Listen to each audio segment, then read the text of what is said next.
ស្ដីបងប្អូនអរគ្នាស្វាគមន៍មកកាន់ vlog ថ្មីរបស់ខ្ញុំទៀតហើយឥឡូវនេះគឺយើងកំពុងតែនៅលើឡានហើយធ្វើដំណើរទៅកាន់ពលានយន្តហោះបងប្អូនគ្នាឥឡូវខ្ញុំឃើញអីនៅខាងក្រោយខ្ញុំឥឡូវនេះគឺខ្ញុំកំពុងតែនៅពលានយន្តហោះហើយថ្ងៃហ្នឹងគឺថាលក្ខណៈថាចេញព្រៀបទៀតហើយលក្ខណៈគ្រួសារធំហ្មងអាចមើលខាងនោះបានមានម៉ាក់មានប៉ាមានកូនមានទាំងប្តីនិយាយទៅលក្ខណៈគ្រួសារធំហ្មងថ្ងៃហ្នឹងបងប្អូនសាទេមើលថាខ្ញុំទៅណាដែរឥឡូវ fly របស់យើងគឺម៉ោង7ព្រឹកហើយកន្លែង counter check in របស់យើងឥឡូវបើកហើយយើងដើរទៅរកកន្លែង check in ទាំងអស់គ្នាតែតា say something អូននិយាយអីមើលកូនទៅលេងណាលេងណា fly ហ្នឹងlên khó អូនជិះអត់អាមកជិះអត់អាមកឥឡូវនេះគឺខ្ញុំកំពុងតែដើរទៅរក counter ដើម្បី check in ហើយខ្ញុំនឹងធ្វើការហោះទៅកាន់ទីក្រុងហូជីមិញប៉ុន្តែខ្ញុំមិនមែនទៅលេងនៅទីក្រុងហូជីមិញទេអញ្ចឹងបងប្អូនសាក់ទេមើលថាខ្ញុំទៅលេងណាដែរអញ្ចឹងបើសិនជាចង់ដឹងថាខ្ញុំទៅលេងណាកុំភ្លេចតាមដានវីដេអូនេះឲ្យដល់ចប់ណា fly របស់ខ្ញុំគឺម៉ោង7ព្រឹកអញ្ចឹងខ្ញុំត្រូវងើបតាំងពីម៉ោង3ព្រឹកដើម្បីរៀបចំខ្លួនដើម្បីមកពលានឲ្យទាន់ម៉ោង5មកព្រោះយើងត្រូវ check in មុន2ម៉ោងបន្ទាប់ពី check in ហើយយើងដើរទៅរកធនាគារទៅយកលុយពន្ធបើសងបងប្អូនអ្នកបាន$7មកវិញដែរអញ្ចឹងបងប្អូនកុំភ្លេចទៅយកណាបើកូនក្មេងបានតែម្នាក់$3ឯងអញ្ចឹងគ្នាខ្ញុំទាំងអស់7នាក់ហើយក្មេង2នាក់អញ្ចឹងខ្ញុំបានមកវិញដូចជា$164,041អញ្ចឹងបន្ទាប់ពីរួចរាល់យើងក៏បានធ្វើការដើរចូលទៅខាងក្នុងដើម្បីវាយ passport ហើយនេះគឺជាទស្សនវិជ្ជាពលានថ្មីរបស់យើងធំហើយស្រស់ស្អាតខ្លាំងមែនទែនបងប្អូនបើមានពេលអីអាចមកលេងកម្សាន្តបានtới nhung ban ôn ban vay passport hay nâng đi hơi hay chẳng mơ vì tay thiệp khăn khỏi đi không liếm ăn răng mình tên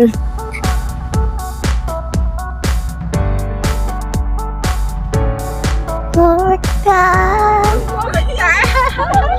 ងប្អូនគ្នាឥឡូវហ្នឹងគឺខ្ញុំបាន check in ហើយនឹងបាយ passport ហើយឥឡូវហ្នឹងគឺរៀង clean ដែរតែយើងញ៉ាំអីអត់ទាន់ទេដោយសារយើងបាត់លេងមក6:20នាទីអញ្ចឹងនៅខាងក្រៅខ្ញុំនេះមាន brown អញ្ចឹងយើងប្រហែលជាទិញអីញ៉ាំទ្របពោះបន្តិចដើម្បីកុំឲ្យឃ្លៀងខ្លាំងពេកអញ្ចឹងប្រហែលជាមានតែនំប៉័ងហើយនឹងកាហ្វេតិចខ្លួនឯងតោះឥឡូវទៅរកអីញ៉ាំមួយខ្ញុំទាំងអស់គ្នាអញ្ចឹងពេលដែលខ្ញុំទៅទិញហ្នឹងគឺម៉ោង6ឯងអញ្ចឹងខ្ញុំមានពេលតែ20នាទីសម្រាប់ទិញហើយនឹងញ៉ាំអញ្ចឹងណាអញ្ចឹងយើងក៏ទិញបាននំប៉័ង3-4សម្រាប់ចែកគ្នាញ៉ាំនិយាយទៅធ្វើមិនកុំឲ្យយើងឃ្លានខ្លាំងពេកដោយសារយើងទៅដល់ហូជីមិញហ្នឹងវាក្នុងម៉ោង8ទំហំតាមបាយ passport អីហើយវាអាចម៉ោង8កន្លះ9អីចឹងណាតែមានណាអង្គុយញ៉ាំ final call រត់ចង់បាក់ចកេះ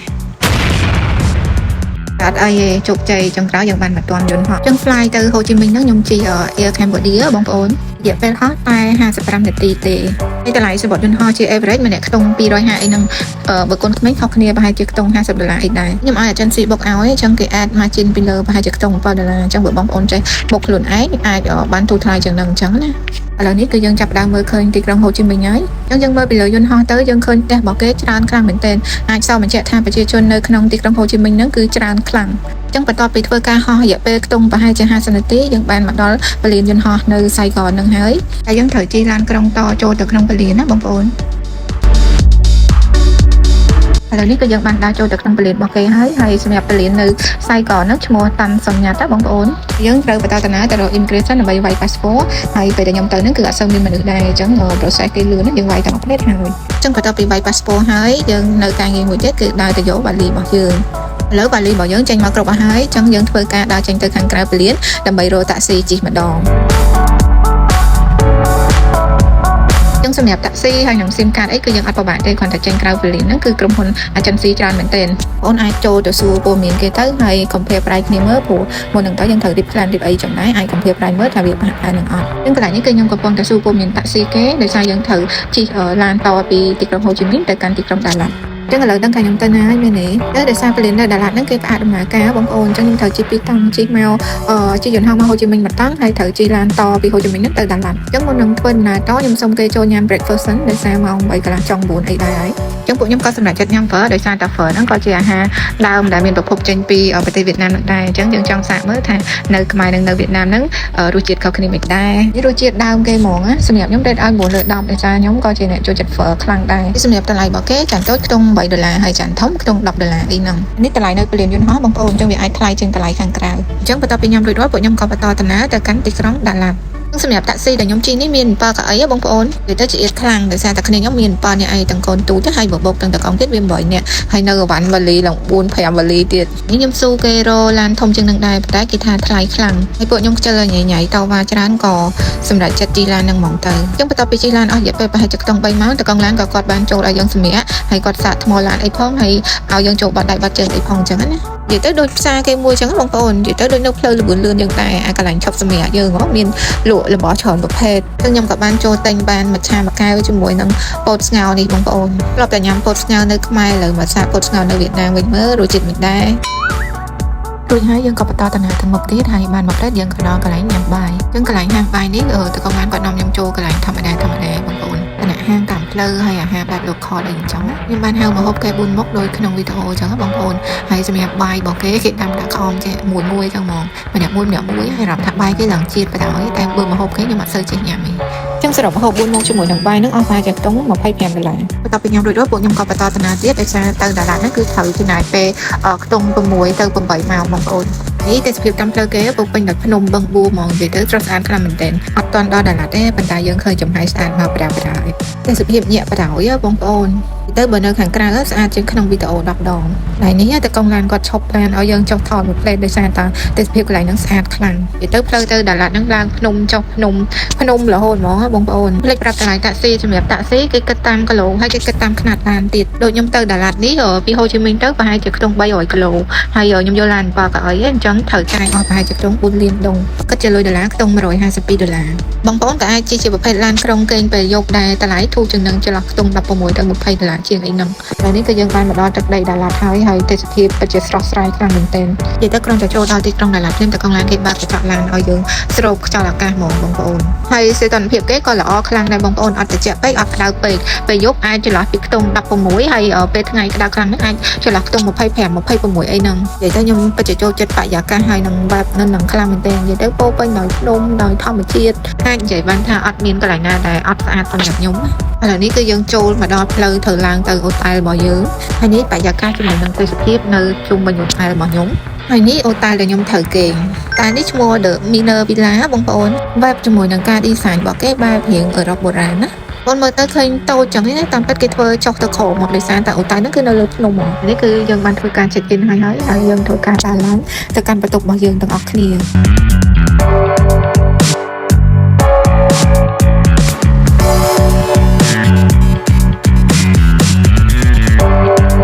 បន្ទប់របស់ខ្ញុំគឺត្រូវធ្វើការចុះទៅជាន់ខាងក្រោមចំនួន2ជាន់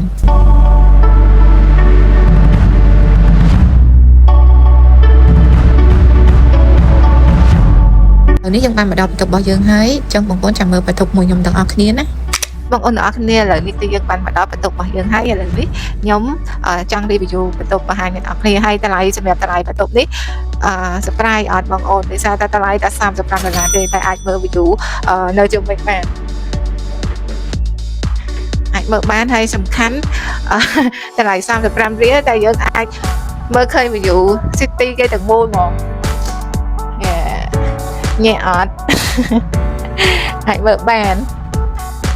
កប់សេរីប្រហើយអានេះបែបដាឡាត់និយាយទៅវាមិនបែបដាឡាត់ទេដោយសារតែនេះវាមើលឃើញ view city អញ្ចឹងណាតែស្អែកហ្នឹងខ្ញុំទៅបន្ទប់មួយទៀតដែលយើងអាចមើលឃើញ web របស់ដាឡាត់ទាំងមូលហ្មងហើយខាងក្រោយខ្ញុំនេះគេមានកញ្ចក់គេមានទូទស្សន៍និយាយថាមានគ្រប់សពហ្មងតែខ្ញុំមិនដឹងថាលុបកើតអត់ទេនេះដាក់ decor ទៀតហ្នឹងហើយខាងនេះទូដាក់ខោយើងធំទលាយណានិយាយទៅលក្ខណៈថាបន្ទប់នេះគេ decor របៀបបែបអឺរ៉ុបបងប្អូនយើងអាចមើលបានអានេះគេមាន decor ជាការតាំងកណូអីឥឡូវយើងមកមើលបន្ទប់ទឹករបស់យើងម្ដងខាងនេះបន្ទប់ទឹកគេធំទលាយខ្លាំងមែនតើហើយគេមាននឹង desktop ដែលយើងអាចងូតហើយមើលឃើញ view ខាងក្រៅទៀតណាអូយកប់សេរីទៅតម្លៃ35រៀលហ្នឹងបងអូនគិតថាមិនដែរគួរសមសម្រាប់ខ្ញុំគិតថាវាacceptable មែនតើនិយាយទៅបើខ្ញុំគិតតម្លៃបន្ទប់នេះបើសិនជាខ្ញុំធ្លាប់គេងat least ក៏ខ្ទង់80ទៅ100អីដែរបើសិនជាបែបប៉ុណ្ណឹងហ្នឹងហើយអញ្ចឹង review បន្ទប់របស់ខ្ញុំមានប៉ុណ្ណឹងហើយចាំមើលថាខ្ញុំទៅណាបន្តទៀតចាំតាមដានទាំងអស់គ្នាណាចឹងពេលដែលខ្ញុំទៅដល់ដាឡាហ្នឹងគឺខ្ទង់ម៉ោង4ជាងហើយអញ្ចឹងយើងក៏អត់បានទៅលេងណាច្រើនតែយើងឆ្លៀតចឹងណា នេះគឺខ្ញុំកំពុងតែជិះ Grab ចេញទៅកន្លែងដើរលេងទី1របស់យើងនិយាយទៅនៅវៀតណាមស្រួលមានតែ app Grab មួយយើងប្រើបានហើយសម្រាប់គ្នាខ្ញុំមាន6នាក់ល្មមមកឡាន6កៅអីហ្នឹងនិយាយទៅមាន7នាក់ទាំងកូនទូចមួយទៀតចឹងណាហើយនេះទីក្រុងរបស់គេមានកន្លែងលក់ឡានមានអីអញ្ចឹងណានិយាយទៅកន្លែងដើរលេងយើងបែបមួយបែបកន្លែងទីក្រុងគេបែបបែបចឹងឥឡូវយើងបានមកដល់កន្លែងដើរលេងទី1របស់យើងហើយកន្លែងនេះជាហាងកាហ្វេមួយដែលថា on trend ខ្លាំងមែនទែននៅក្នុង Facebook អត់ផុតណាធ្វើឲ្យខ្ញុំទុកអារម្មណ៍អត់បានហើយបបួលប្តីមកដាឡាត់ព្រាមហ្មងនិយាយទៅ trip នេះអត់បានគិតមុនច្រើនទេបងប្អូន តែឥឡូវបងប្អូនគ្នាគេឥឡូវនេះគឺយើងមកដល់កន្លែងដែលយើងត្រូវអង្គុយញ៉ាំអីហើយយើងវាឃ្លានដែរអីចឹងចង់តែញ៉ាំអីទាំងអស់គ្នា បងអូនទាំងអស់គ្នាឃើញកន្លែងដែលនៅខាងក្រៅខ្ញុំនឹងអត់និយាយទៅលក្ខណៈថាកន្លែងនេះគឺ viral ខ្លាំងមែនទែនក្នុង Facebook អត់ផុតទេធ្វើឲ្យខ្ញុំហ្នឹងគឺទៅអារម្មណ៍អត់បានមកដល់តាឡាត់ថ្ងៃហ្នឹងហ្មងឥឡូវចង់ដឹងថាទស្សនវិជ្ជាខាងក្នុងមិនភ្លេចប្រាប់កន្លែងហាងកាហ្វេហ្នឹងឈ្មោះអានដាច់នេះដឹងថាមិនឥឡូវទៅមើលទស្សនវិជ្ជាខាងក្នុងរបស់ខ្ញុំទាំងអស់គ្នាតា ចឹងហាងកាហ្វេដែលខ្ញុំចូលនេះឈ្មោះឡាហ៊ូកូត្រិនណាបងប្អូនខ្ញុំមិនដឹងថាអានត្រូវអានខុសទេចឹងកន្លែងនេះពេលដែលបងប្អូនចូលត្រូវទិញសំបុត្រចូលដែលសំបុត្រម្នាក់ប្រហែលជាខ្ទង់$5ដែលយើងអាចដូរបានភេសជ្ជៈមួយកែវជាមួយនឹង BBQ មួយចឹងកន្លែងនេះជាកន្លែងដែលគេដុតភ្លើងឲ្យរំជុំវិញភ្នក់ភ្លើងហើយនេះគេកំពុងតែតែងខ្លួនរបៀបដូចជនជាតិភាគតិចហើយរំជុំវិញភ្នក់ភ្លើងហ្នឹងខ្ញុំដាក់វីដេអូពួកគាត់រំឲ្យមើល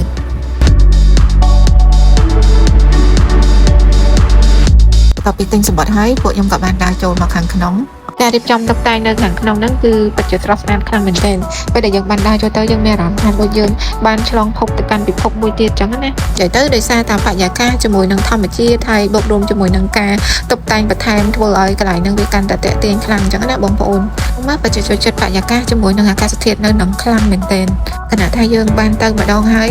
ធ្វើឲ្យយើងចង់ទៅម្ដងទៀតណាបងប្អូននិយាយទៅពេលដែលខ្ញុំទៅហ្នឹងក៏សំណាងខ្លាំងដែរបងប្អូនដោយសារតែរដូវកាលដែលខ្ញុំទៅហ្នឹងគឺជារដូវកាលដែលមានភ្លៀងហើយអញ្ចឹងទៅគេក៏ warning ច្រើនដែរថាអាចមានភ្លៀងច្រើនអីអញ្ចឹងប៉ុន្តែពេលដែលខ្ញុំទៅហ្នឹងគឺវាតិចតួចគ្រាន់តែលំអីតិចតួចអញ្ចឹងណានិយាយទៅយើងនៅដើរលេងអីបានធម្មតានិយាយទៅកន្លែងនេះខ្ញុំអត់មានអីបរិយាយខ្លាំងទេបងប្អូនអាចមើលទេសភាពបរិយាកាសអីខ្លួនឯងបានព្រោះអីខ្ញុំអត់ដឹងថា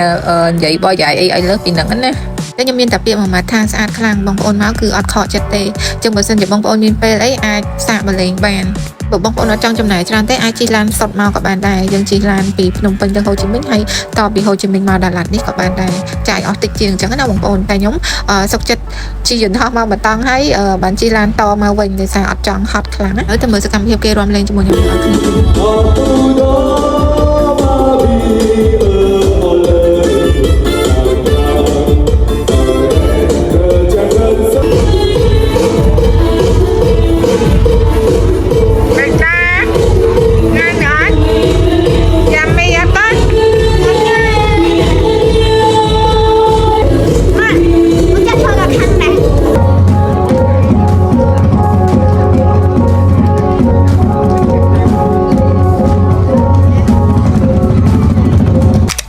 កាត់មកដល់កន្លែងដើរលេងទី2អញ្ចឹងកន្លែងទី2នេះគឺខ្ញុំបានទៅលេងផ្សាររាត្រីនៅទីក្រុងដាឡាត់ហ្នឹងណាបងប្អូនហើយនេះក៏ជាកន្លែងដែលគេ highly recommend ច្រើនដែរអញ្ចឹងអ្នកដែលទៅលេងដាឡាត់ហ្នឹងគឺភាគច្រើនគេអត់ចោលផ្សាររាត្រីហ្នឹងទេគេលក់ជារបៀប local food អីអញ្ចឹងណាបងប្អូនហើយមនុស្សដែលទៅលេងហ្នឹងគឺច្រើនខ្លាំងមែនតើគេមានលក់ស្តៀងខ្មែរដែរតាម៉ាក់គាត់ឃើញបាយតំណាបនេះមានគ្រប់ពណ៌ហ្មងហើយជូតខ្លាំងអត់ដឹងថាគេដាំលាយអីដែរ ខ្ញុំឃើញសច្ចកៈនេះចង់សាកមើលចង់ដឹងថាដូចខ្មែរអត់ហ៎ការរៀបចំរបស់គេអត់សូវខុសពីខ្មែរយើងហ្មងដែរបងប្អូនមានប្រហិតមានសច្ចកៈមាន BBQ អីផ្សេងៗអញ្ចឹងទៅហើយខ្ញុំរើសបាន6 7ចកៈដែរនិយាយទៅចែកគ្នាម្នាក់មួយឲ្យទៅស្គាល់ជាតិអញ្ចឹងណា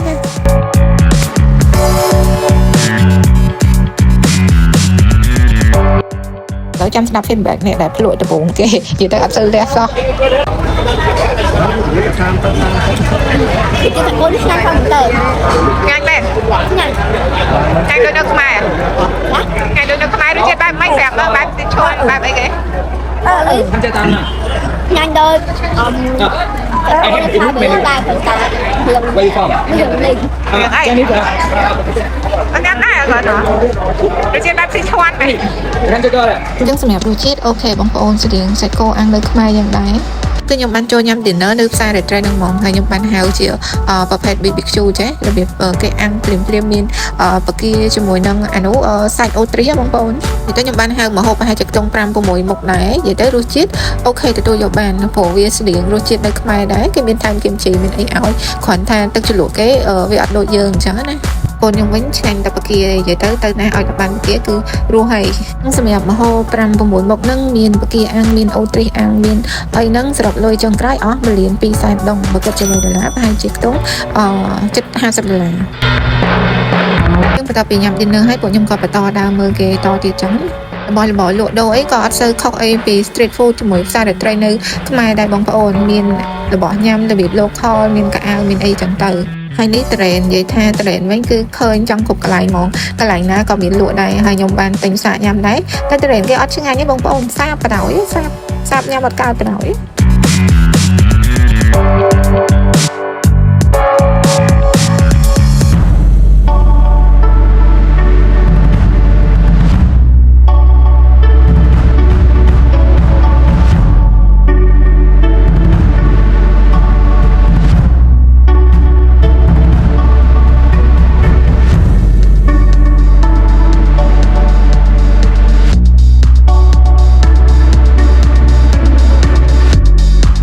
កន្លែងនេះវិញខ្ញុំមិនដឹងថា show គេឬក៏គេចេញមកពីណាបងប្អូននិយាយទៅប៉ូលីសគេដូចក្បួនគេចេញមកពីណាអញ្ចឹងណាច្រើនខ្លាំងមែនតើហើយកៅអៅ uniform របស់គេហ្នឹងមានពណ៌លឿងពណ៌សប្រហែលជាតាមផ្នែកគេមួយអញ្ចឹងខ្ញុំអត់ច្បាស់ដែរប៉ុន្តែមើលទៅលយខ្លាំងមែនតើ